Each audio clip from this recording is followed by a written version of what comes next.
messages will now become subliminal, but your subconscious mind will be hearing and accepting all of the positive messages. Listen to the tapes as often as you can. The more you listen, the sooner success will come. Wake me up from this physical world.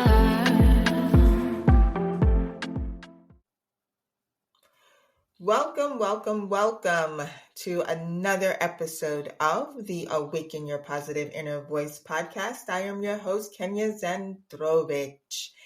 I love this time when I get to bring on someone talented and inspirational and motivational to co-host this show with me, and we can get into what this movement is. And we know what that is, correct? This is a you movement. This show is all about you. So I would like to introduce this beautiful, talented woman, Princess L Elmore. Round of applause. Thank you for joining us, Princess. Thank you for having me, Kenya. It's definitely an honor to be here. Thank you so much. I'm excited.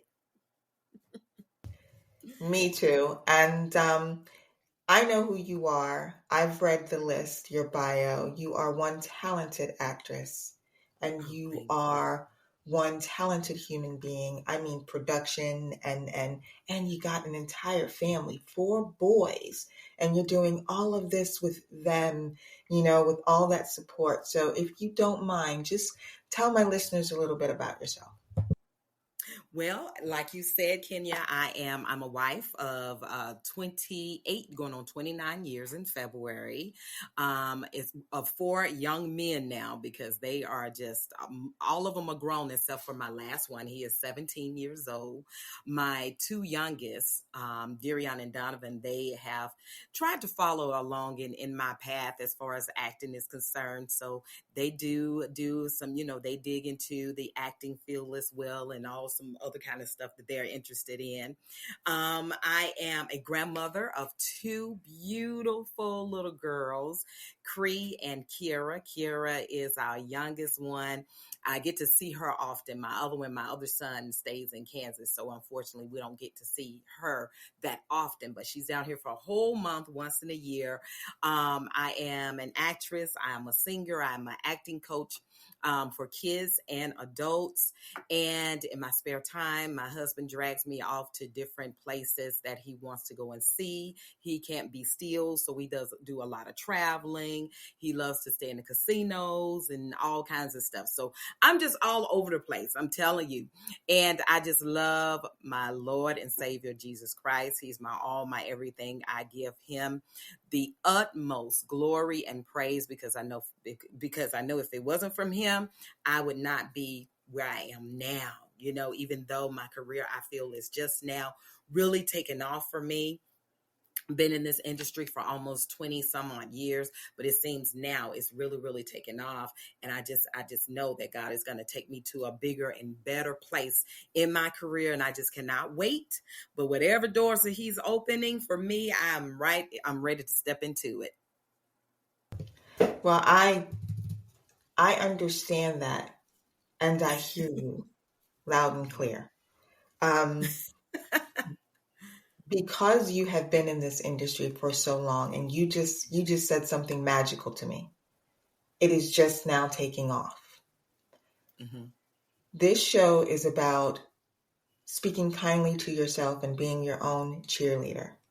Mm-hmm. So I am sure that you've had moments when you just felt like, why am I doing this? Like, is self-doubt, right? Mm-hmm. So during those moments of self-doubt, how did you and do you get through those moments? Well, I have to tell you, Kenya, is we have those moments. Being an actress, or been in the industry, period, we always have those self-doubts in those moments. And I believe that majority of the time we have to just put our mindset into a place where we say, you know what, this is what it is. This is a part of your career. This is what you chose to do. You're going to have more no's than you do yeses, but we have to always stay positive and try to find other things to do until our season comes around. I always say that it's my season because, you know, sometimes we have those quiet moments where it's not too much going on and you're just like, okay, so Lord, what am I not supposed to be doing this? What am I going to do now? Because it just seems like everything is quiet. I hear crickets, you know, no auditions, no bookings, what's actually going on. And those are the times where you try to increase what you already know, but try to increase it and make everything that you have been doing in the past better. Continue to do those things and just speak life and speak positivity. Okay, I'm just preparing. Now, this is my preparation mode that I'm in now. It's nothing to do. I don't have anything coming in, but I can prepare for what's about to come because you always want to stay on ready. You always have to stay on ready. And that goes with any type of career that you have. You have to be on ready because when it's to that point where you feel that God is getting ready to take another step into your life and take you to a different level, you always got to prepare for it before he moves you. So that means that now I'm staying still. I'm not doing anything, but what I am doing is preparing for what is to come. And we always continue to do that. I remember, Kenya, real quick, back when I decided to do this full time, I was vice president at a bank. I was, you know, making bukus of money. I loved it. I mean, I loved what I did, and I did it for over 20 some odd years. But when I was doing this, maybe for an example, I would book something. It would be probably a few days at the end of the week or on the weekend. And sometimes I had to make excuses from work to be on set for this. When I felt that, okay, I'm making up excuses. That means I'm having to lie so that I could go on set and do another job. It was like telling me, okay, it's time for me to leave. And I remember talking to my husband and I was like, I think this is what I want to do. If I don't do anything else, if I don't do it now, I won't ever do it. So back in 2018 is when I decided, you know, this is going to be my life full time. I don't know what's going to happen. I didn't have nothing lined up, Kenya, nothing. It wasn't no auditions. I don't even think, let me see. I'm trying to figure out, I think that I did have an agent at the time, but of course I was new to that, you know, so that whole process. And I was like, well, there's nothing going on. So, what is it? But I knew it was my faith walk. And I knew it was something that I had to do. I told my husband, I said, I don't care what it takes, but I promise you, I'll give it my all. I continue to work. I continue to do whatever I need to do. He was like, okay, let's do it. We may have to kind of cut down on some stuff, but go ahead and do it. So when I lost my job, he has been my biggest motivator. But me, I was in that thought when I walked off that job that day and I sat in the car and I was like, okay, God, what now?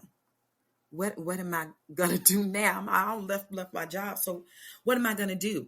But it seemed like every single step that he's been right there with me. And I have not regretted since the day I left that job to what I am doing now. And now it's been, probably about 8-9 years since I left that job. Not one day have I regretted it.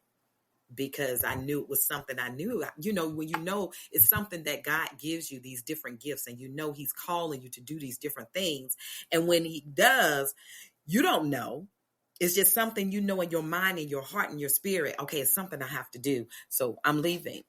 So I just have to say, even when we have those moments of, those self-doubt moments, just know that, whatever God has put you and placed you, and knowing that things have been flowing the way it should, even though you have those moments, maybe months, maybe weeks, maybe months, maybe a year or so, that is nothing coming in, is some things that you're doing that you need to increase because that big break is coming. Preparation time. You need to always continue to prepare yourself, even when you're going through those self-doubt mindsets, or, am I supposed to really be doing this? Of course you're supposed to be doing this. And to be honest with you, I still go through it every day. Am I supposed to be doing this? But I know if I can't, I won't be happy if I do anything or try anything else. You made, again, you made some very important key statements. And that is realizing that you're being prepared. Mm-hmm. You didn't look at it as if, oh my God, why are these things happening to me? You looked at it as, what am I being prepared for? Mm-hmm. Right? Like, this is a quiet moment. This is a moment of introspect. This is a moment when I really have to gain that clarity and figure out, okay, before it was, do I want to do this? I'm going to tiptoe around it. I'm going to try it. And then you were told, no, this is what you have to do. And everything lined up so that you could take that leap, because it wasn't a step. You had to take that leap of faith. Exactly. and believe in it, right? So that it could happen. Now, as far as acting goes, for some, they would say that, you're getting started later on in life or later in your career. Of course, we know God's timing. It is happening when it is supposed to happen. Amen. Is this something that you knew way back when? Like, when did the bug bite you to the point where you were like, oh, what is this? And why is this happening? But I gotta scratch it. I gotta find out what this is. Let me explore it just a little bit more. When did that happen? Because I know for me, it was decades ago. I'm in the same boat as you are, where I found it. My future self, my past self, my current self just kind of lined up, and here we are, and everything is coming to me at this moment in time.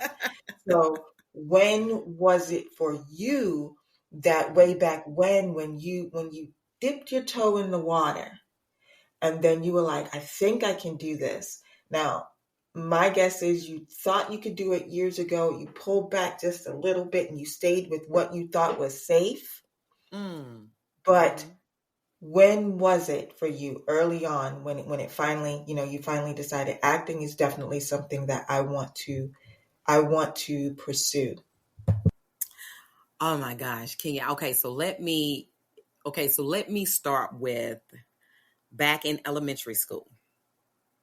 I was we was preparing for Black History Month. And so, of course, in elementary school here in Atlanta, we always did programs, Black History, and put on plays.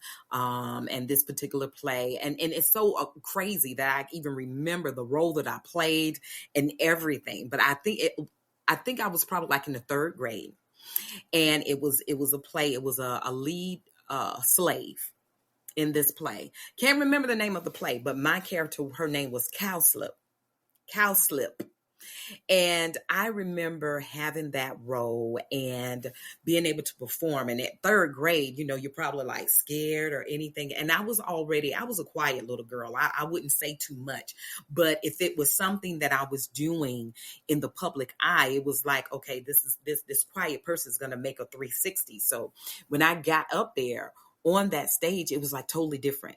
I wasn't nervous. I remember all my lines and everything. I loved it. But I was in the third grade. So that was a play back in the third grade. Didn't do any more until I got a little bit older. And then we started having like different plays and maybe different programs where I had to do a speech, at church and stuff like that. I would get like lead roles in the plays in church. And it was just something that I knew that I really wanted to do. And my husband now, when we were dating, he would take me to Tyler Perry stage plays and David Talbert stage plays. And I was like, one day that's going to be me on that stage. Is one day. And at this time, I was in my early 20s, but I'm like, one day I'm going to be up there. And I did. I just started doing local community plays. And, I would sing. I wouldn't do too much dancing. I can hold, I can kind of like dance, but not dance. But it was all of that time that I have to say that the bug hit me in the third grade, but I didn't realize that it hit me until I was much older teens, 18, 19 years old, doing the church plays. And I knew it was something that I wanted to do, and I would not be able to ignore it. All of my family members, even to this day, my husband, he said, "You're so dramatic. No wonder you're doing what you do." My sister would say, "You're so dramatic." And I am. I mean, I'm telling you, me and my husband was looking at this movie. We've seen this movie before, Kenya, millions of times, with Jill Scott and her role. And I'm sitting up there just boohooing, crying. He would look at me and say, "Really? Like you ain't never seen this movie before?" I said, "I know. It just gets to me every time, And I'm so over dramatic. Anybody tell me something, I'm just like, oh my God. And so I had to use all of that energy and pour it into what I really wanted to do. So it actually started third grade. I got the bug, didn't realize that bug until I was like 18, 19 years old, doing the church plays and, stuff, any activities that there was going through school, I was in it. I just wanted to be in that light. And I can't say that it was because I wanted people to see me. I just loved to feel how people would react to what I was doing. So, I wanted to make people laugh. I wanted them to feel what I had to offer. You just want that certain feeling. So I'm telling you, I love it. I love it. I've loved it since I was a little girl, and I still do. It just won't go away. This particular episode is all about alignment. It's all about aligning with what it is, your true purpose, your true passion, and being able to identify what that is. And so, how do you quiet the noise so that you can discern what your next step is, so that you are remaining in alignment with what your passion is and what your talents are and what God has given you and has spoken to you for what you need to do moving forward? How do you do that with all of the things that are going on, especially in entertainment? How do you discern those moves so that you stay in absolute alignment for what your blessing is? Oh my God. Now that's a great, great, great question. How do I stay in line? Oh my God. I have to say that the way that I stay in alignment with what God has for me and have that discernment of it is, with me, it's all about what I feel that God has appointed me to do. Some things I feel that are not for me. So even if I was to get a certain type of, even if it's just an audition, even if I was to get a certain offer, I have to see if it's something that's going to stay in line with what God gave me. Because for me, my gift is because of what He loans me. I only have it until He say you can't use it no more. Or is this just time for you to go on, and we're going to go on and just bring you on up to heaven? Preferably I'm going to heaven. You got to just make sure that everything that you do has an alignment with Him first, because I feel that He's the one that has given me my gifts. So for me, I always have to think, I'm always grateful. I'm always giving God some time. Sometimes I kind of slip and fall with that. If my schedule gets so busy, I don't have that time for God, but I have a moment. Lord, I just want to just take this time and just thank you for, even when things are not happening right now, or if it's just quiet for me, Lord, I thank you. I give you all the glory and praise, because I know that you already have things that you want me to do already in alignment or aligned for me to do for you, because this is a gift that you've given me to use for you. I'm that vessel. So for me, it's all about what I'm doing and if it's going to benefit myself my Lord and Savior, my family, especially because I only take on certain roles that would not interfere with who I am as a person in real life, that it will not interfere or disrespect my husband or my kids because they're looking at me. And now I have grandkids too. So they're looking at me in a certain light. So I don't want to be out there just doing anything because I feel, okay, yes, slow now. I need to do something, and I have to be honest that, sometimes my mindset is like, maybe I need to be doing this because I see everybody doing this and they ain't doing nothing right now. I'm not busy, blah, blah, blah. But it's like a way that God has a way of pulling me back in because of the way I just think. Anyway, I'm just like, I'm right here. I just have to wait. But be patient. Me with patience. Woo, Lord, it's still a work in progress. I'm telling you, because it's just like for me, being patient is very, very. It's just sometimes it just it takes me a little bit longer. Now I'm just like, okay, God, I'm trying. I'm just trying to see when or how long it's going to happen for me because it's just taking a little bit longer. And now I'm seeing everybody else doing this. Can I do this? Knowing that I can't. No, you can't do it. Why are you even trying it? It's like a back and forth conversation that he has with me. And I know it's a conversation that we have because I'm fighting. I know it's this young lady. She is a social media content creator, and she's always putting stuff out there and stuff she wants to do, but then she has this other role that she plays herself as an angel and as God telling her, now you ain't supposed to be doing that. And we simply thinking, and what she'll do is say, okay, I'm gonna just go see by myself. And he's just like, okay, I just done told you not to do that. Good and well. And so I love to look at those videos that she put out there because it's me. And I get so tickled because I'm just like, okay, I just had the same thing where I'm just like, okay, Lord, I know. But okay, I'm not going to do it this time. But then I'm like, well, why can't I? I mean, is it really you talking? Is it really you? Just a little bit. Can I just do a little bit? Just a little bit, just to see. I'm just practicing for what you have in store. Why can't I just practice? So it's so many things that goes into play when you say, how do I keep myself aligned with what I'm supposed to be doing in my career and how I know a discernment of what it is. I just have to talk to God and we go back and forth. But I already know. It's like it's a feeling, and it's things that I know that I've done in the past. Some if I can, let's put it this way: if I can't share anything that I have done in my career with others or with the public, I shouldn't be doing it. If I'm not proud of it, I shouldn't do it. If I can't just go out and publicly share, if I have something, I'm like, ooh, y'all can't see that. Yeah, no, you can't see that. Then I shouldn't do it. That's one right there. When I pick up and see that script and see certain things in that script, that I'm like, ooh, okay, I'm gonna think about this. Because I always tell my husband, okay, so in this scene, I'm supposed to do so and so. You think I should go on and do it? And if he say, I can't make that decision, but you need to, I know you're going to make the right decision. And back of my hand and say, okay, I'm going to turn it down. I can't do it.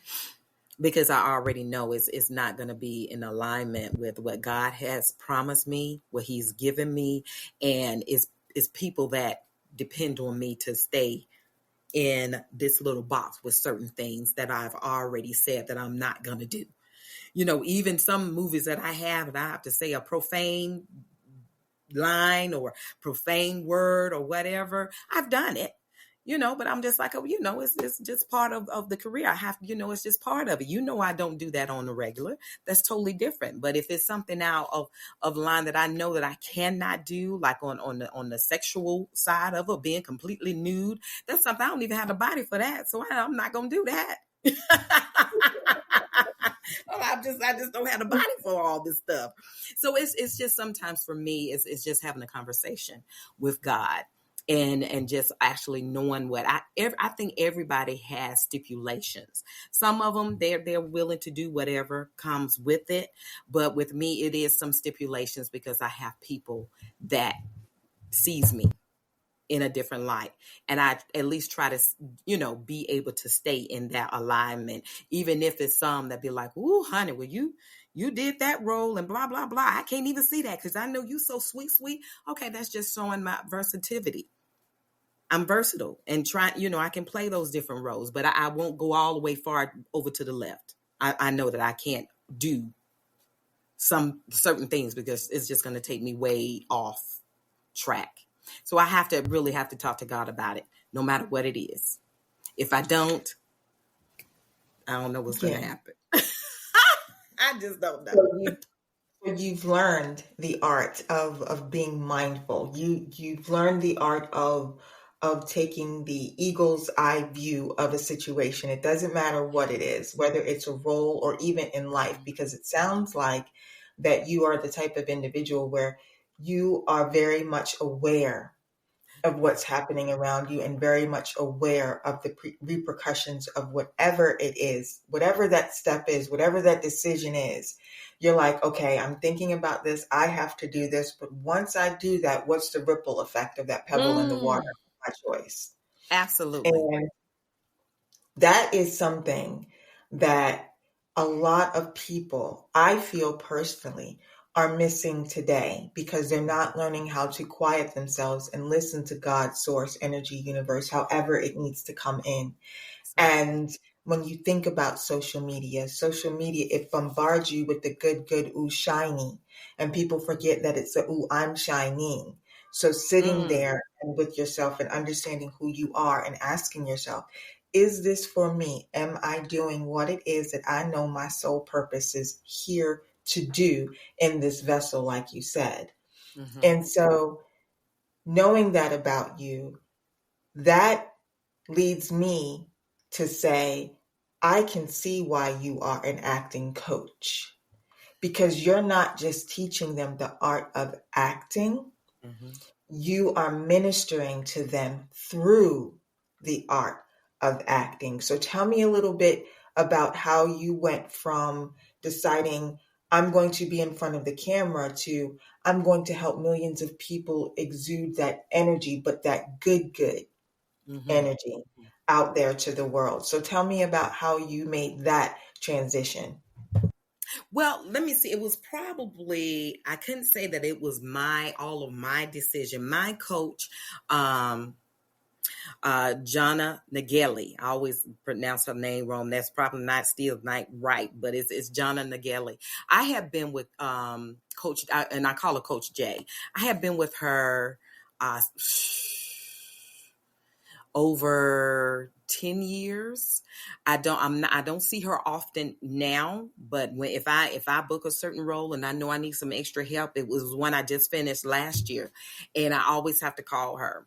And she's the one that actually believed that I can do, to coach. And she started off with me just being like a substitute coach, coming in with the kids. And it was on the weekend. She said, you want to coach this class? You ready? Blah, blah, blah. She put me out there. I was so scared, Kenya, because I'm like, I have the slightest idea. What am I going to do? Just getting prepared for it, getting materials and everything prepared for it. I was just like, I don't know what I'm doing, because I've never coached before. And then it was something that told me, like, wait a minute. Won't I just use my own experiences and take that into trying to show them what I've experienced with, just as being, like I said, my acting career came in when I was a teenager, not a kid.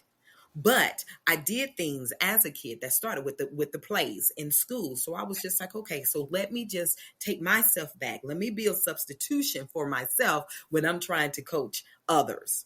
And every experience from that point, every experience that I had being on set, whether it was on stage, whether it was on TV, film, or whatever, I take those experiences and instill that within my coaching techniques as well. Everything that I've seen, everything I know that they may be looking for, everything as far as your expressions, the way that you deliver a line, just one line. It's something special in that. And you have to also put your own self into it. So after my coach asked me to start to coach the kids class, after I did that for a while, I think I did that for a while until COVID hit. And we moved in doing a lot of the sessions virtual. And she would start sending me, because at first it was just kids, and then she started sending me a few students here and there. So I was coaching, but I was coaching under her technique, which was the introduction to the Chubbuck technique. And so she would send me students, and then of course, she would pay me out of the actual amount that she would charge a student for. So I would get paid out of that. And after that, I was like, you know what, I really want to go ahead and get my certification. So it was the things I had to go in. I had to take another class with her so she could see my performance, and then how I would sit with her and kind of like give my opinions, do all this other stuff about students, and just kind of like shadow her in classes. And that's how it really started for me, just doing virtual. Most of my coaching is virtual, because I don't sit in one place. I don't. So it's just like, okay, I may not be here. So, but I don't want to counsel my students. That means I can coach them wherever I am. My laptop coming, we can go ahead and have a session. And I love it. It's something that I've been doing now for a few years, and hopefully we'll start doing more. And now we are going into doing the workshops with other actor colleagues and friends, close people that I've worked with, and actually coming in with Maurice Carey as well, doing workshops and being able to do that in person again, to instill just what I've learned into others. And it's a blessing, because, sometimes, people don't know what they don't know. And a lot of times, a lot of people don't tell them or instill things that they should know when you're even getting a booking, when you're standing up and getting ready to do an audition for a big show. What can you bring to the table to make sure that you're trying to win over those casting directors and producers and stuff when you're doing an audition yourself? So, and I feel that, a lot of people don't get that opportunity, and they go out there and they're just like, okay, ain't nothing happening. It's something, it's something I need to switch up. Is it something other technique I need to do? And that's when I come in and try to put in just what I've learned over the years, what I've experienced over years, and instill that into coaching others and hopefully helping them to take off in their career as well. And I think that's a beautiful space to be in, especially when you've been in the industry and you've seen the changes that are taking place within the industry. And there has been a shift. There has been a shift in regards to the independent creators being able to get their creative works out there. And there's been a shift within the acceptance of more Christian-based films, more positive, uplifting films, more faith-based films. And so there's a lot going on right now within the industry. It doesn't matter, music, film, whatever, where those who were working in what they thought, working the darkness in the dark, it has all come out to light. Like it's all out there. And because of that, I think that it has paved a way for individuals such as yourself to teach them the proper way of doing things. And the first thing you do is you add value to yourself, so that when you're walking there, you know what you can bring to the table, and you're not going to allow anyone to take advantage of your being. So tell me a little bit about when you began to notice the shift and the doors busting wide open for you, because you said recently things are just starting to come your way. And I'm sure that when things started coming your way, you went, what is going on here? Tell me about that and how because there are people listening who are looking to cheer for themselves, who are looking for those moments, those serendipitous moments of insight and feeling and energy that's going to help get them through, or even step out and follow their dreams, especially if it is acting.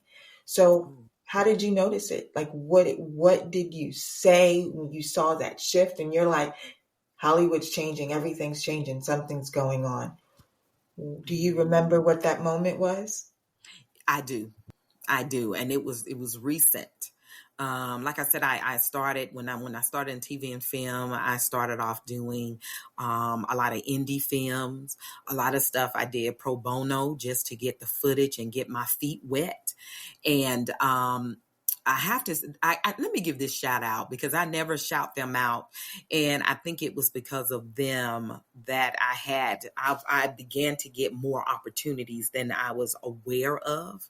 I did a few, I think I did like 3 or 4 projects with Bobby and Renee Peoples. They now live in LA, in Las Vegas. I know. I've worked with them on projects in the past when I lived in Atlanta. Yes, honey.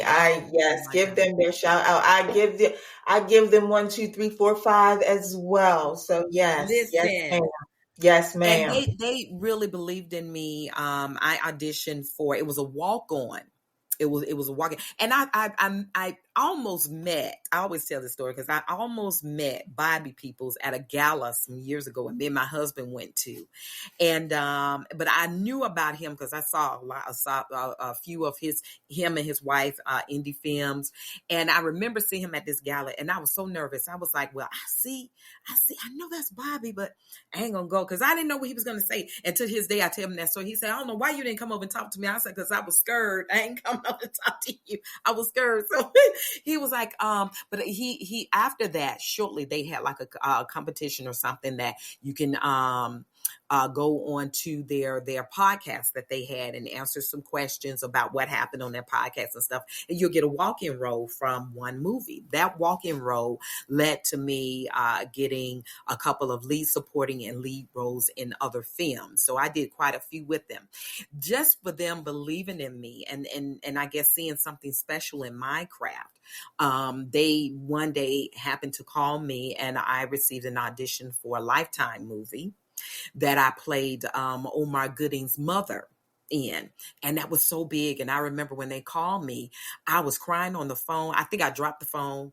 My husband had to pick up the phone and finish the conversation when they called me and told me I booked it, because I was just crying. I was like, oh my God. And when they told me I'm playing who, they said, Omar Gooding's mom. I said, oh, Mom, I'm playing his mom. When I tell you, that was such a blessing. And I made so many connections from that, not only from Bobby and Renee, but that led for me meeting other producers, Jamie Mack, that she produced one movie. I ended up doing 3 movies with her. Yeah, 3 that she called me in to do. I think that was only 3. Forgive me, Jamie, a Christmas movie, and then another movie, and then of course the Lifetime movie. So not only that, when I tell you when things started happening, another incident was 2020, when it was COVID. Everything was going, we didn't know what was going on during COVID. And I remember that July, right before COVID really hit us really, really bad, because it started really hitting us probably 2020, August, September, October, November, those months. It really came in and everybody seemed like it was, it was shut down at the house, couldn't do anything. But that July, prior to everything being shut down, I had booked my first supporting role in Teal, the movie about Emmett Till. And I was playing the role of Ruby Hurley. So I booked it back in, it was June or July, I want to say July of 2020, but I wasn't going to be on set to start filming until close to the end of that September, early October. Mm-hmm. And I was so grateful for that. But in the meantime, with that one, I had booked another Christmas movie that was on Hallmark in Mississippi. All this going on. I mean, everything's shut down. I'm doing all this traveling in the midst of COVID. And so I went down and we shot that movie. It was a small role, co-star role in the Christmas movie. I came back. The next week, I was supposed to be on set for Teal. I caught COVID. Me, my husband, and my youngest son caught COVID 2 days prior to me being on set of Teal, and having to get that phone call from my agent.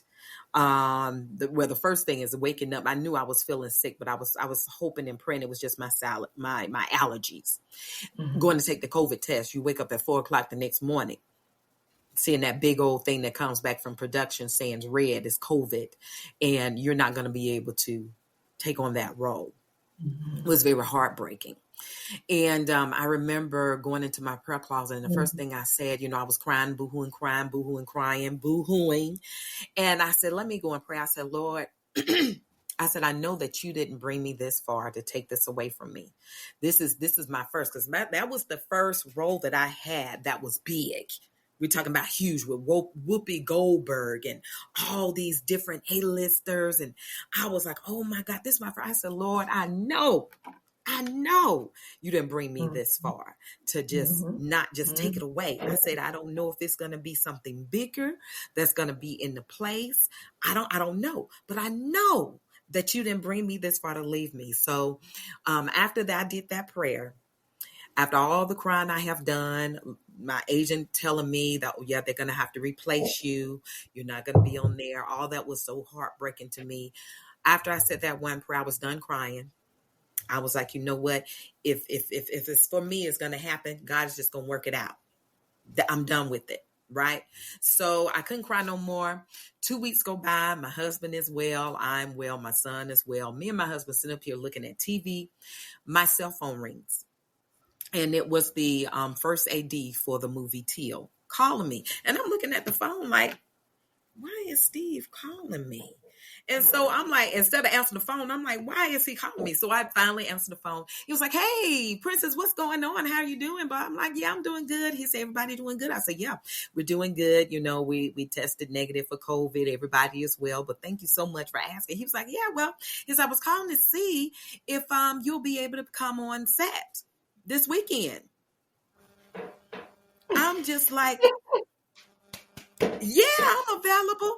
Kenya, when I tell you, look, my husband was over there. He heard me on the phone. My agent hadn't even known yet. I'm calling her. And she was like, what? She's okay, let me call you back. Let me check. So he over there just praising God. He was like, thank you, Jesus. Thank you, Jesus. I didn't even have a time to even do anything because I'm still like, is this really happening? Am I dreaming or everything? But it was just like God said, I was just waiting for you to come back to me because you put so many other things in front of me. You didn't have time for me.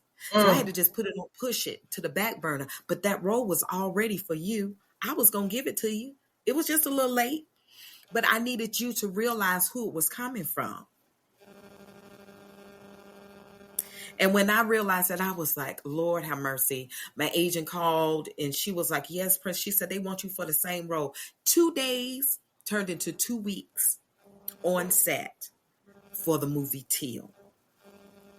I had the biggest, and the role, what happened was they had to end up taking some of my lines because some of the scenes they had already shot.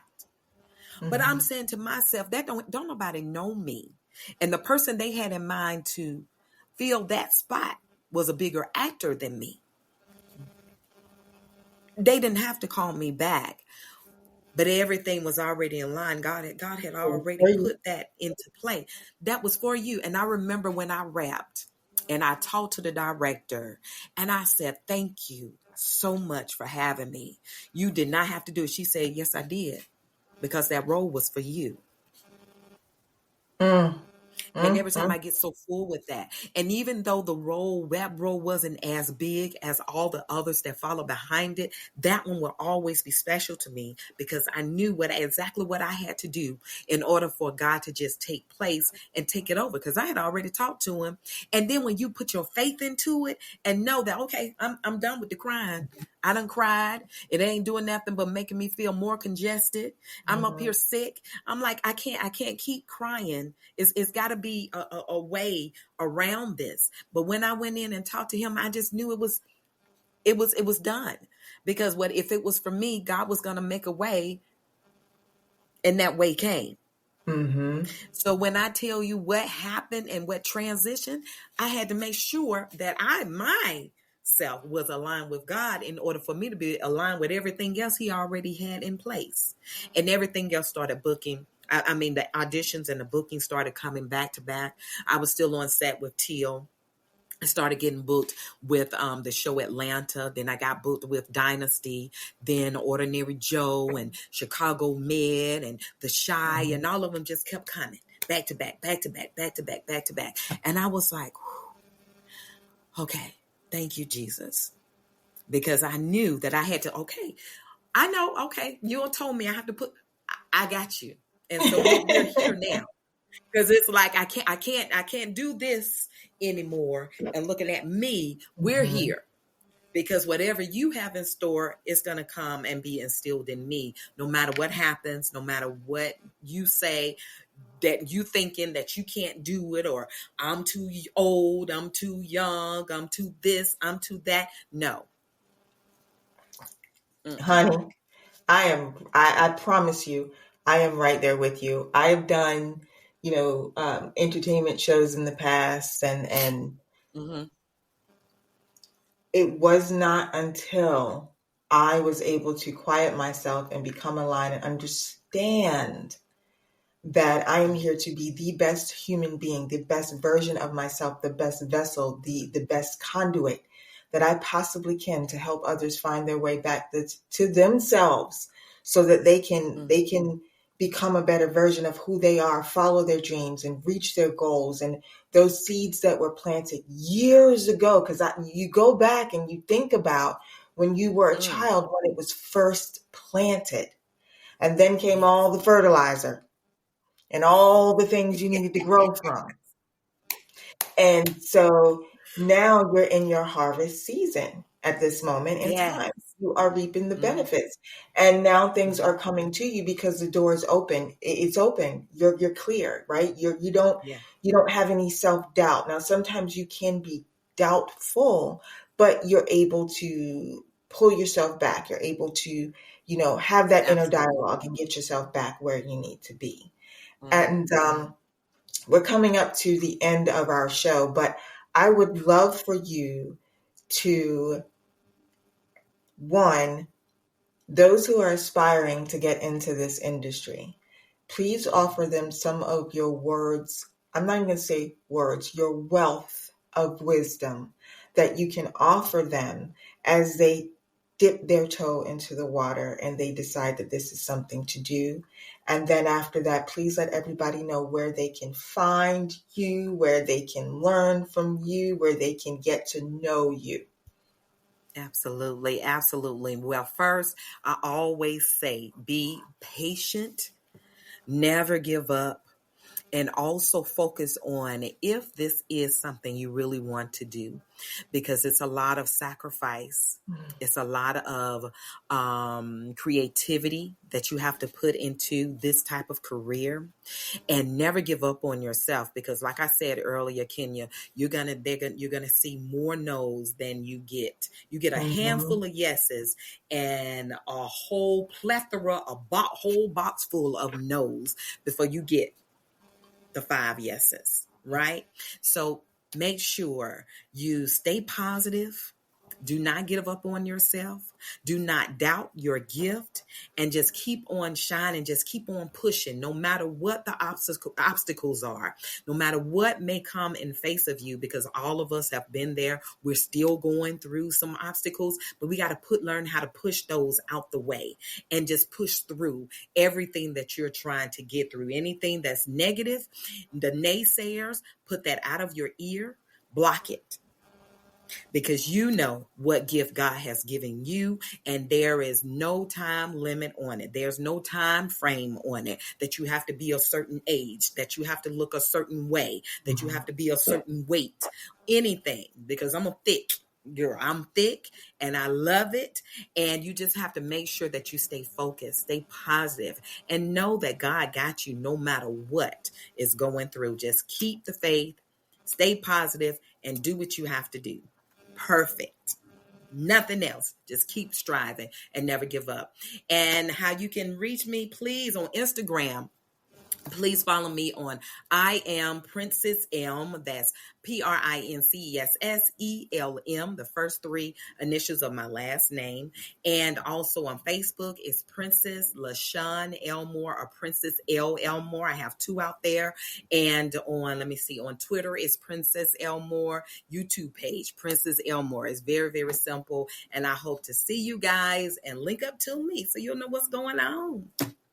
Well, I thank you so much, Princess, for joining me and joining my listeners. I know they're going to absolutely love this. The energy is good. You are absolutely a godsend. Like, I feel it, and I'm sitting here and I'm inspired, even though acting is not where I am, you still inspired me. Your stories inspired me. So I definitely thank you for that. And for all of you who are out there, remember to check out indiecentral.tv. This is where you will find this episode and all other episodes. You can listen if you want to listen or watch the podcast. There are two different ways. You can listen on iHeartRadio, Amazon Music, Spotify, Audible, or visit my website at Kenya Zandrowicz. I always spell that in the comments, so that you can tune in and just be enlightened. This is what this is about. Again, this is a you movement, and you are required. So as always, people, I'll be talking to you positively.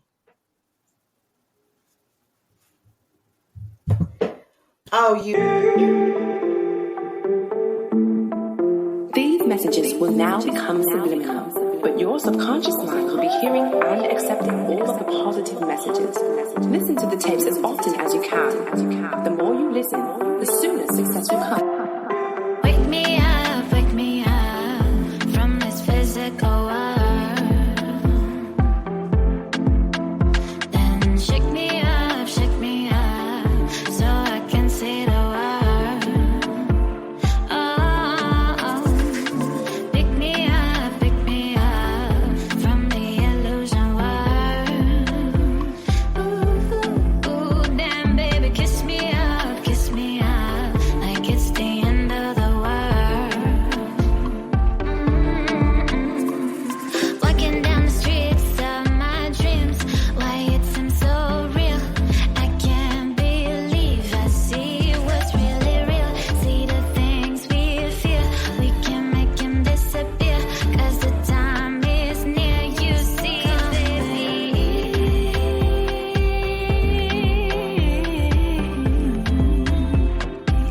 so won't you come with me?